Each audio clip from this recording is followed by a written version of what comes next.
man, you've been here, right? You're nodding, you're smiling, but you have absolutely no idea what's happening. The panic starts creeping in, and your dream trip feels like it's one step away from becoming a total nightmare. And that feeling is exactly what we're going to fix today. That anxiety of not knowing what to say is the number one thing that holds so many travelers back. But in the next few minutes, we're going to give you the key conversations you'll actually use to navigate your travels in 2026 with total confidence. You know when you're watching a movie and you hear an actor, someone you just know is British, pull off a perfect American accent? Or maybe you're binging a show set in London and find out the lead is actually American. It's pretty amazing, right? And you have to wonder, how do they do that? Most people just assume it takes years of grueling work with a dialect coach, memorizing how to say thousands of different words. And that's the biggest myth out there, isn't it? So many people, actors, language learners, you name it, think mastering an accent is this massive, almost impossible mountain to climb. They think it's all about brute force memory. They look at the thousands of words that sound different and just get overwhelmed. They give up before they even start, thinking, I'll never remember all of that. But that's completely the wrong way to think about it. Exactly. The real key, the thing that professional voice coaches know, is that you don't need to memorize a whole dictionary. You just need to understand a handful of core principles, a few simple foundational changes in how you make sounds. Once you get these fundamentals, you have the tools to transform your speech. It's not magic, it's just knowing where to put your focus. And today, that's exactly what we're going to break down. Tomato. Tomato. We could do this all day, schedule and schedule, lorry and truck. But what if we told you that nailing these accents isn't about memorizing endless word lists? It's not. The secret is way simpler. It really comes down to a handful of core differences, and today, we're giving you the system to instantly transform your speech. So forget the word lists. Let's get into it. All right, let's kick off with arguably the biggest and most obvious difference between our accents: the letter R. This one letter does so much of the heavy lifting. In my standard Southern British accent, often called received pronunciation, we have what's known as a non-rhotic accent. Non-rhotic. Okay, that sounds technical, but the idea is super simple. It just means you don't say the R sound unless it's followed by a vowel. Exactly. So in a word like car, I don't say car. I say ka. The R is silent. The same thing happens when the R is followed by a consonant. Think of words like park, which becomes pak, or hard, which sounds like had. And consider words ending in like teacher or water. In my accent, they become teach-er and woe-to. The R just vanishes, and we often stretch the vowel sound before it to compensate a little. And this is where my American accent just flips the script. General American English is rhotic, which means we pronounce every single R we see. For me, car is car. My tongue really works to make that sound. Park is park, and hard is herred. That final R is strong and present. When I say teacher and water, you clearly hear that sound. Teacher, water. The tip of my tongue curls back a bit in my mouth to make that sound, which is a move Jessica's tongue doesn't have to make. There's a fascinating bit of history here. Back when the first English settlers came to America, both rhotic and non-rhotic accents existed in England. They took those R-full accents with them. A bit later, back in England's wealthy southern cities, the upper classes started dropping the R to sound more, well, sophisticated. It was a status symbol, and it caught on, eventually becoming the standard for RP.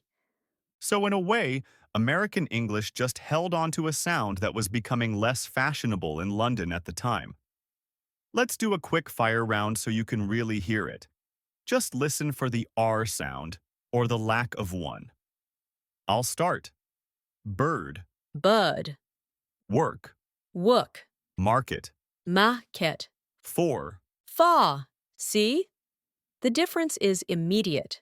So, for anyone wanting to sound more British, the first step is to start dropping those R's at the ends of words and before consonants.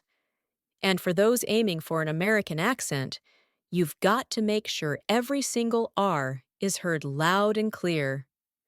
Mastering this one rule is one of the biggest single changes you can make.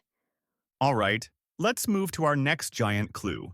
Another consonant we treat completely differently, the letter T.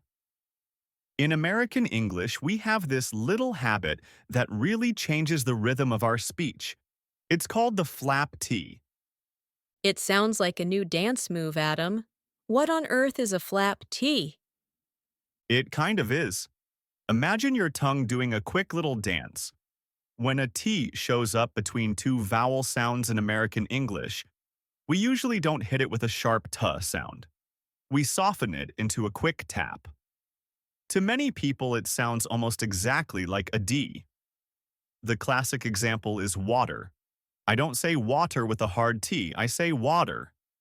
My tongue quickly flaps against the roof of my mouth. It's technically not a D sound, but it's very close. Ah, yes, the famous water. We definitely noticed that one. In British English, we're much more loyal to the letter T. We pronounce it very clearly. I would say wota. That T is crisp, with a little puff of air. Linguists call that aspiration. You can feel it if you put your hand in front of your mouth. Tuh, tuh, We do that too, but mostly at the start of words like top or take. But smack in the middle of a word, our T gets lazy. Let's try some more. Take the word better. I say better. and I say beta, How about city?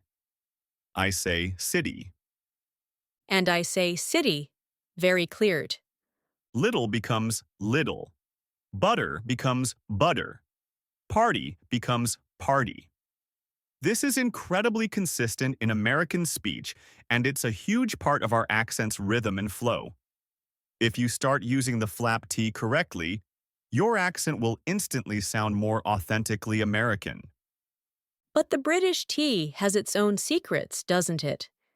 It's not always that crisp, airy sound. In many modern accents, and in certain word positions, we use something called a glottal stop. A glottal stop? Now you're the one getting all technical. It's simpler than it sounds. A glottal stop is that little catch in your throat when you say, uh-oh. That pause in the middle, that's your vocal cords closing. In lots of British accents, we often replace the T sound at the end of a word with that stop. So instead of saying what with a puff of air, I might just say wah and cut the sound off sharply in my throat. So you don't even use your tongue for the T in that case? Not at all. The tongue sits it out. You'll hear it a lot in words like right, about, or get. It can sound like rai, abu, gee. In some accents, it even happens in the middle of words. The word butter, which is butter for you, and butta for me in RP, could be buh in a Cockney accent, with that glottal stop right in the middle. That's a huge difference. So, to recap, for an American sound, soften your T's into D-like sounds between vowels. For that modern British sound, practice the crisp T, but also learn to swap it for a sharp glottal stop, especially at the end of words. It's another one of those system rules that, once you know it, changes everything. Now that we've handled the two big consonants, R and T, we have to talk vowels. Vowel sounds are incredibly diverse and can change from city to city, but there are a few huge, consistent differences between Standard British and American English. Let's start with the vowel in words like hot, stop, and pot. This is a good one. When I say those words, hot, stop, pot, my jaw is really relaxed and open and the sound is pretty long. Ha, tarant. My lips aren't rounded at all. It's an open, flat ah sound, the same one I use in the word father. So, father and hot have the same vowel for me. And for me, it's totally different. When I say hot, stop, or pot, the sound is much shorter and my lips are a bit rounded. Listen, hot, hat, stop, pot. It's a clipped, rounder sound from the back of the mouth. So your long, open hot becomes my short, round hot. Let's try a couple more. Adam, say body. Body. Body. Quality. Quality. It's a subtle difference in mouth shape, relaxed jaw versus rounded lips, but it makes a world of difference in the sound. But there's an even more famous vowel difference, one that actors often get wrong. It's known as the trap bath split. That sounds like a plumbing problem. It can definitely cause problems for American actors. In your accent, Adam, the A vowel in trap is the same as the A in bath. You use that same flat, forward A sound for both. Say this for me. The cat took a bath in the grass. The cat took a bath in the grass. Yep. For me, cat, bath, and grass all have the exact same A vowel sound. And that is a dead giveaway of an American accent. In Southern British English, those are two different vowels. Words like trap and cat keep that A sound just like yours. But, and this is a big but, words like bath, grass, laugh, can't, and after take on a completely different vowel, a long open ah sound, a long A. So for me, that sentence is, the cat took a bath in the grass. It's important to note, though, that many Northern English accents don't do this, so it's not a universal British rule. That is a tricky one because there isn't a simple spelling rule to know which A gets which sound. But once you start listening for it, you'll hear it everywhere. It's one of the defining features of a standard Southern British accent. It really is. So the secret here is twofold. First, for that O sound in hot, American uses a long open jaw. British uses a short, rounded lip sound. Second, for the A sound, the Southern British accent splits words like trap and bath into two different vowel sounds, while the American accent generally doesn't. Get those two down, and your accent takes a giant leap forward. Okay, we know that's a lot of technical stuff to throw at you. Rhotic Rs, flap Ts, glottal stops, vowel splits. So, to make it a little easier, we've put together a free one-page cheat sheet that boils down all these core rules. It has example words and simple explanations for everything we've talked about. It's the perfect thing to have handy while you practice. Okay, so we've covered individual sounds, but mastering an accent isn't just about the sounds. It's also about the music of the language, the rhythm, the stress, the intonation. This is where the personality of an accent really comes alive, and American and British English have totally different melodies. That's a lovely way to put it. And it's so true. Let's start with intonation. The rise and fall of the voice. Generally, American English is often perceived as being a bit flatter than British English. Your pitch doesn't tend to jump around as much. Hey, I wouldn't say we're monotone, but I get what you mean. Our pitch range in a normal sentence is usually narrower. If I'm stating a fact, my pitch will stay pretty level and then drop at the end. I'm going to the store to buy some milk. It's direct and the melody is pretty simple. Whereas in my accent, we tend to have more pitch variation. Our voices often go up and down more in a sentence, especially on the important words. I might say it like this: I'm going to the store to buy some milk. Hear that? My voice rises and falls on the key words, giving it a more melodic quality. This also applies to questions.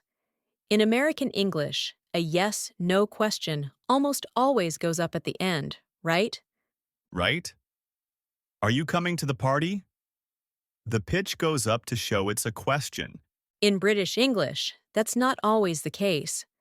While rising intonation is still very common, especially in casual speech, it's also possible for a yes/no question to have a falling intonation. Are you coming to the party? It falls at the end, but the grammar tells you it's a question.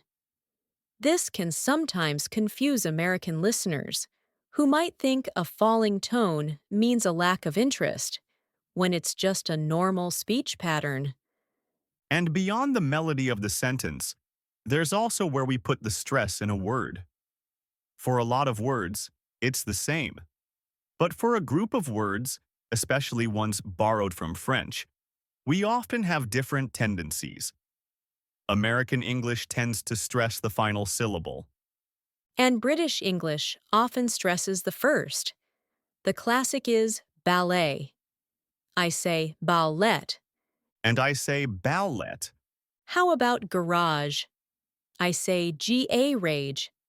I say garage, Brochure? I say brochure. and I say brochure.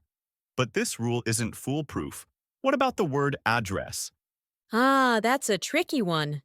We both say address for the verb, but for the noun, I'd say address. And for me, it's address for the noun too. See? There are plenty of exceptions. But understanding this musical difference, the flatter American intonation versus the more varied British pitch, and these key tendencies in word stress, is the final piece of the puzzle. It's what makes an accent sound not just accurate, but natural. So, there you have it. The secret to mastering these accents isn't memorizing thousands of words. It's about understanding the system. It really boils down to a few key principles: the R sound, the T sound, a couple of major vowel shifts, and finally, the different music of the language. Once you know these rules, you can apply them to almost any word. It's like learning a recipe instead of just memorizing a list of ingredients. This approach gives you the tools to speak with confidence and sound truly authentic. Remember, no accent is better than another. They are just different systems, each with its own history and logic. The key is consistent practice and, most importantly, listening. Really tune your ear to these specific differences when you're watching movies or listening to podcasts. Notice the R's, the T's, the vowels, and the intonation. And don't forget to actually speak. Record yourself and compare it to a native speaker. Try shadowing. That's when you listen and repeat in real time. It's all about building that muscle memory until these new sounds feel like second nature. We hope this has demystified the whole process for you and made mastering an accent feel a lot more achievable. It really is simpler than most people think. We're curious, which of these rules surprised you the most? Was it the flap T, the trap bath split? Let us know in the comments below. We read every single one. And if this was helpful, please give it a thumbs up and think about subscribing for more deep dives into the English language. We've got plenty more secrets to share. Thanks for listening. Until next time, keep practicing.